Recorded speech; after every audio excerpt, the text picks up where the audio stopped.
Our topic is streaming music, with a focus on Taylor Swift and her recent controversy with Spotify. To help examine our topic more in depth, we are going to use world-renowned Taylor Swift as a prime example throughout our presentation.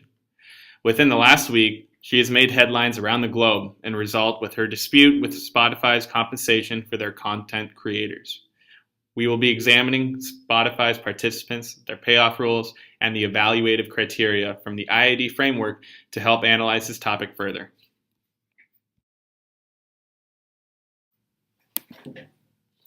What is Spotify?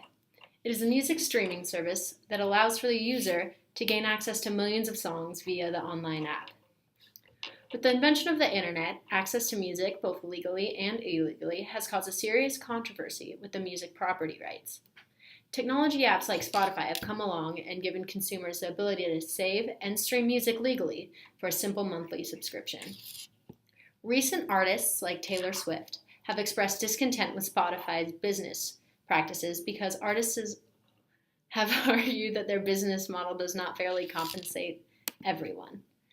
The participants. The participants involved will include the user, the content creators such as the artists, and the Spotify service itself.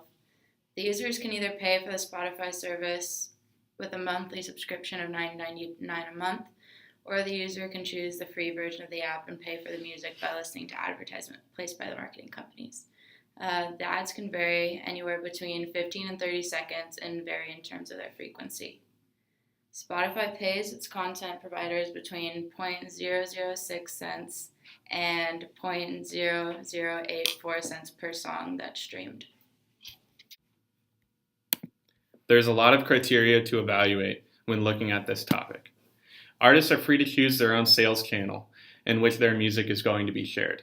However, popular artists like Taylor Swift have the ability to make more money through hard copies and MP3 sales rather than using streaming services like Spotify, since their work is so widely known around the globe. It is important to focus on the payoff rule when evaluating how artists are being compensated through other streaming services like Spotify. It was forecasted that Taylor Swift would have made $6 million through the streaming of her new album on Spotify. This may seem like a lot of money, however, she feels a lot of discontent considering that the work that she put into her album, she said, was not being fairly compensated. This is because when Taylor Swift released her album, 1989, a little bit over a week ago on October 27th, she grossed $12 million within the first week of sales. Other artists like Jason Aldean have also spoken up, siding with Taylor Swift because she brings up a very valid point, that although they are being compensated through services like Spotify, they are not being compensated as much as they feel like they should. Yes. After looking at the forecast of sales, Swift decided that she was going to pull off all of her music from Spotify. She says, "I am not willing to contribute my life's work to an experiment that I don't feel fairly compensates the writers, producers, artists, and creators of this music," she told Yahoo in an interview. And she just doesn't agree with perpetuating the perception that music has no value and should be free.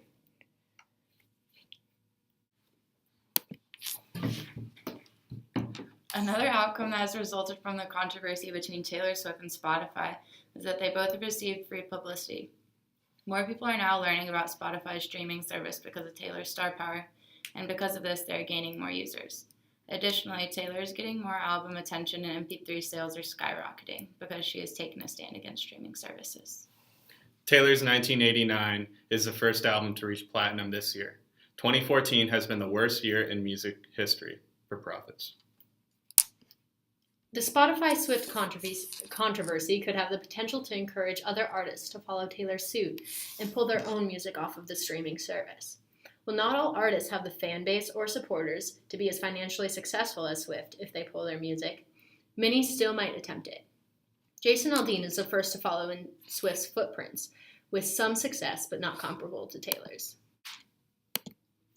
After utilizing the institutional analysis and developmental framework to analyze not only Spotify's streaming services, but also the issues that some artists, namely Taylor Swift, have with the idea of streaming music, we have seen how deep and controversial this problem is, and it is interesting to imagine how services like Spotify will affect the music industry in the future. Thank you so much for watching. I'm Abigail Swift. I'm Cypress Hawk. And I'm Bob Hess.